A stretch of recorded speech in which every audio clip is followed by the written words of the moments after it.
প্রিয় শিক্ষার্থীবৃন্দ, কেমন আছো সবাই? আশা করি ভালো আছো। আজ তোমাদের সাথে ব্যবসা উদ্যোগ বিষয়ের কিছু ইম্পর্টেন্ট জ্ঞানমূলক এবং অনুধাবনমূলক প্রশ্নগুলো সম্পর্কে আলোচনা করব। সবাই প্রথমে মনোযোগ সহকারে দেখো। উদ্যোগের ইংরেজি প্রতিশব্দ কি? উদ্যোগ ও ব্যবসা উদ্যোগের মধ্যে পার্থক্য কি? উদ্যোগের ইংরেজি প্রতিশব্দ হচ্ছে এন্ট্রিপ্রেনিয়রশিপ।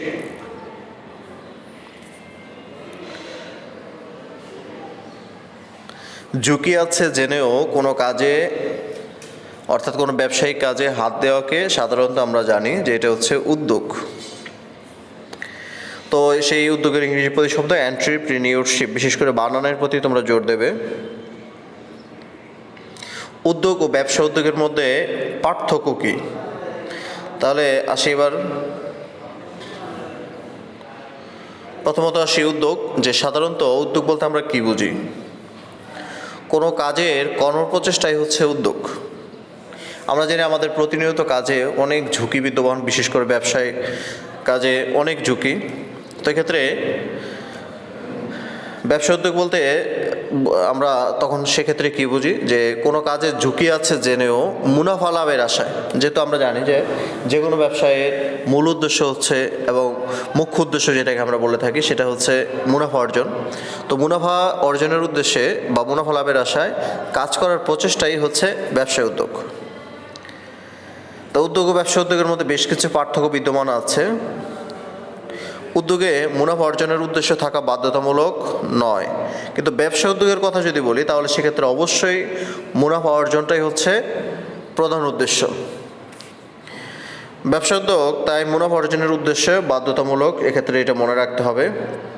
আমরা যদি একটি উদাহরণের মাধ্যমে বলি যে মিস্টার এক্স তার পরিবারের আঙিনায় কিছু গাছ লাগালেন। মিস্টার ওয়াই মুনাফার আশায় তার বাড়িতে নার্সারি তৈরি করে ফুলের চাষ করতে লাগলেন। তাহলে এই দুইটির মধ্যে আমরা কি দেখতে পাচ্ছি? মিস্টার এক্স একটি উদ্যোগ গ্রহণ করেছেন, কিন্তু এর সাথে কোনো মুনাফা জড়িত নয়। আর মিস্টার ওয়াই তিনি নার্সারির ফুল চাষের ব্যবসা করেছেন, তো এটা হচ্ছে ব্যবসা উদ্যোগ, কারণ এর মধ্যে মুনাফার বিষয়টি আছে। তো তোমরা এক্ষেত্রে কি বুঝলে? যে ব্যবসায় উদ্যোগের সাথে মুনাফা অর্জনের উদ্দেশ্য এটা বাধ্যতামূলক, কিন্তু যদি শুধু উদ্যোগের কথা বলে থাকি তাহলে এক্ষেত্রে মুনাফা অর্জনের উদ্দেশ্যটি এটা বাধ্যতামূলক নয়। তাহলে এগুলো হচ্ছে ডিফারেন্ট, এগুলো একটু আলাদা করে মনে রাখতে হবে।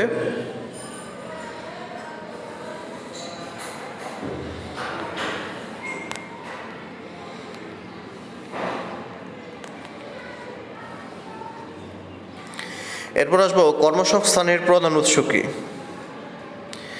আর এরপর নট টার্মস কি এটা আমরা ব্যাখ্যা করে দেখাবো। কর্মসংস্থানের প্রধান উৎস, কর্মসংস্থানের প্রধান উৎস হচ্ছে সরকারি ও বেসরকারি প্রতিষ্ঠান। তো সরকারি ও বেসরকারি প্রতিষ্ঠান যেহেতু কর্মসংস্থানের প্রধান উৎস, আমরা জানি যে আমরা আমাদের মূল উদ্দেশ্যই থাকে, যেমন যারা শিক্ষিত হয় সাধারণভাবে লেখাপড়া করে তাদের মূল উদ্দেশ্য থাকে যে বিভিন্ন প্রতিষ্ঠানে জব করবে। যদিও এটিকে এখন তোমার অনুপ্রাণিত না করে আত্মকর্মসংস্থানের প্রতি উদ্বুদ্ধ করা হচ্ছে, কারণ কর্মসংস্থান সবাই চায় কর্মসংস্থান ঠিক আছে গ্রহণ করার জন্য। সেক্ষেত্রে সরকারি বেসরকারি যেটাই হোক না কেন চাকুরি করতে চায়, কিন্তু চাকুরি করতে গেলে সরকার বা বেসরকারি প্রতিষ্ঠান কয়জনকে চাকুরি দেবে? এজন্য নিজেই যেন চাকুরি দাতা হতে পারে সেই জন্য কর্মসংস্থানের ব্যবস্থাও আছে। তো এখন সেক্ষেত্রে সেরকমই একটি প্রতিষ্ঠান হচ্ছে নট টার্মস। তো নট টার্মস একটি সরকারি সহায়তাকারী প্রতিষ্ঠান। নট টার্মস শিক্ষা মন্ত্রণালয় কর্তৃক পরিচালিত একটি কারিগরি প্রতিষ্ঠান। তো আত্মকর্মসংস্থানকে উদ্বুদ্ধ করার জন্যই বিভিন্ন প্রতিষ্ঠান কাজ করে, তার মধ্যে একটি হচ্ছে নট টার্মস। বিভিন্ন ধরনের কম্পিউটার প্রোগ্রামিং ও কম্পিউটার চালনা শিক্ষা দেওয়া এই প্রতিষ্ঠানের হচ্ছে প্রধান কাজ।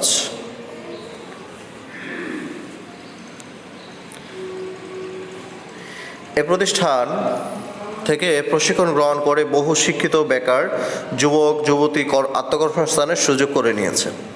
তাহলে সেক্ষেত্রে দেখা যাচ্ছে যে নট টার্মসের গুরুত্ব অপরিসীম, কারণ নট টার্মস থেকে শিক্ষা গ্রহণ করার মাধ্যমে বা প্রশিক্ষণ গ্রহণ করার মাধ্যমে বিভিন্ন কাজে নিযুক্ত হওয়া যায়, বিশেষ করে আত্মকর্মসংস্থানমূলক কাজে।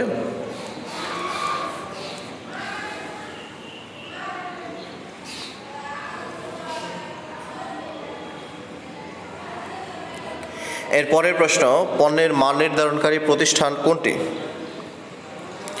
আমরা জানি যে পণ্যের মান নির্ধারণকারী প্রতিষ্ঠানের নাম হচ্ছে বিএসটিআই।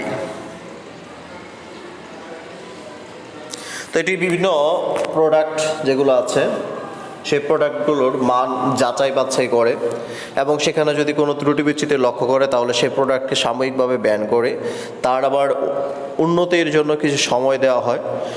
যদি এরপরও না হয় তাহলে স্থায়ীভাবে আবার ব্যান করে দেওয়া হয়। তাহলে পণ্যের মান নির্ধারণকারী প্রতিষ্ঠানের কথা আমরা বলতে পারি, সেটা হচ্ছে বিএসটিআই। ট্রেডমার্ক কি, এটা আমরা ব্যাখ্যা করে দেখাবো। তো ব্যবসার ক্ষেত্রে কোনো পণ্যকে অন্যের অনুরূপ বা অভিন্ন পণ্য হতে স্বতন্ত্র করার লক্ষ্যেই কিছু প্রতীক ব্যবহার করা হয়। এই প্রতীককে আমরা বলতে পারি ট্রেডমার্ক। স্বাতন্ত্রতাই ট্রেডমার্কের মূল বিষয়। ট্রেডমার্কের অন্তর্ভুক্ত বিষয়গুলো হচ্ছে ডিভাইস, ব্র্যান্ড, শিরোনাম, লেবেল, তারপর হচ্ছে টিকেট, নাম, স্বাক্ষর, শব্দ, অক্ষর, প্রতীক, সংখ্যাযুক্ত উপাদান, রঙের সমন্বয় বা এগুলোর যে কোনো রূপ। তাহলে এখন আমরা ট্রেডমার্ক যদি আলাদা করি, ট্রেডমার্ক বলতে এখানে আমরা কী কী বোঝাই? ট্রেডমার্ক হচ্ছে ব্যবসায়ের স্বাতন্ত্রতার প্রতীক। অর্থাৎ হলো গিয়ে যেমন দেখা যায় বাজারে বিভিন্ন প্রকারের প্রোডাক্ট আছে এবং বিভিন্ন প্রকারের প্রোডাক্ট বিভিন্ন মালিকও আছে, বিভিন্ন প্রতিষ্ঠান আছে। তাহলে সেক্ষেত্রে তাদের একটি এবং আরেকটির সাথে যদি মিলে যায় তাহলে যারা সম্ভাব্য ক্রেতা আছে তারা কোনটি ক্রয় করবে। তো এই জন্য একটু আলাদা করা হয়, কারণ সবগুলোর মান তো আর একরকম হয় না। কোনো কোনো প্রোডাক্টের মান ভালো, কোনো কোনো প্রোডাক্টের মান মাঝারি, আবার কোনো কোনোটা একটু নিম্নমানের। তো নিম্নমানের পণ্যগুলোকে আমরা অ্যাভয়েড করে চলতে চাই আর ভালো মানের প্রোডাক্টগুলোকে গ্রহণ করব। তাহলে এক্ষেত্রে আমরা ডিফারেন্ট যদি খুঁজে না পাই তাহলে এগুলো তো বুঝবো না যে কোনটি ভালো বা কোনটি খারাপ। তাহলে এই ক্ষেত্রে এই ট্রেডমার্ক খুব ভালো কাজ করে।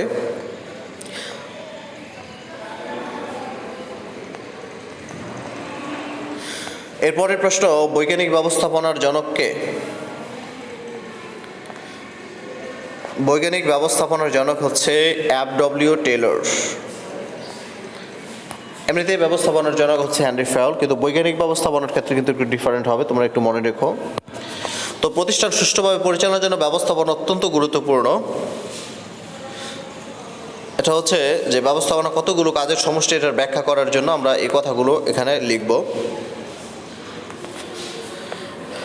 যে কোনো প্রতিষ্ঠান যদি সুষ্ঠুভাবে পরিচালিত হয় তাহলে সেক্ষেত্রে সেটি অবশ্যই লাভবান হবে। এই করোনা পরিস্থিতির মধ্যেও দেখা যায় অনেকগুলো প্রতিষ্ঠান ভালোর দিকে যাচ্ছে, কিছু কিছু প্রতিষ্ঠান, কারণ তাদের পলিসি ভালো। আবার কিছু কিছু প্রতিষ্ঠান দেউলিয়া হয়ে যাচ্ছে, তাদের শ্রমিক কর্মচারীদের ছাঁটাই করতে বাধ্য হচ্ছে। তো এখন সেক্ষেত্রে আমাদেরকে সুষ্ঠুভাবে পরিচালনার প্রতি গুরুত্ব দিতে হবে এবং দক্ষ পরিচালক মণ্ডলী এবং দক্ষতার ভিত্তিতে শ্রমিকদের নিযুক্তকরণ, যে অযোগ্য শ্রমিক আছে তাদেরকে প্রশিক্ষণের মাধ্যমে যোগ্য করে তোলা। যদি এরপরও সম্ভব না হয়, শেষ মুহূর্তের প্রচেষ্টা হচ্ছে তাদেরকে ছাঁটাই করে ভালো দক্ষ যোগ্য শ্রমিক কর্মচারী নিযুক্ত করা। তো এগুলো যদি করা হয় তাহলে সেক্ষেত্রে ব্যবস্থাপনার কাজ অত্যন্ত সহজ হয়ে যায়। তো পরিকল্পনা, সংগঠন, কর্মী সংস্থান, নির্দেশনা, নেতৃত্ব, সমন্বয় সাধন, প্রেষণা ও নিয়ন্ত্রণ সংক্রান্ত ক্রিয়াকলাপের মধ্যে ব্যবস্থাপনার কার্যক্রমটি পরিব্যাপ্ত। এক্ষেত্রে সঠিক পরিকল্পনা গ্রহণ করার মাধ্যমে এবং কর্মী সংস্থান ভালো হতে হবে, নির্দেশনা দানও ভালো, প্রেষণা এবং নিয়ন্ত্রণ সংক্রান্ত কাজগুলো যদি সঠিকভাবে করা হয় তাহলে ক্ষেত্রে ব্যবস্থাপনা অত্যন্ত কার্যকর ভূমিকা পালন করে। তো ব্যবস্থাপনার উল্লিখিত কার্যাবলী পর্যায়ক্রমে ব্যবস্থাপনার ধারাবাহিক কার্যপ্রক্রিয়ার সৃষ্টি করে দেয়।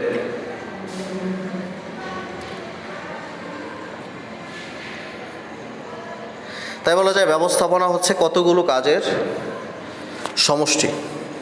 তাহলে এইভাবেই তোমরা এই অংশগুলোর অ্যান্সার করবে। আজ এ পর্যন্ত, সবাই ভালো থাকো, সুস্থ থাকো এই কামনায়। আল্লাহ হাফেজ।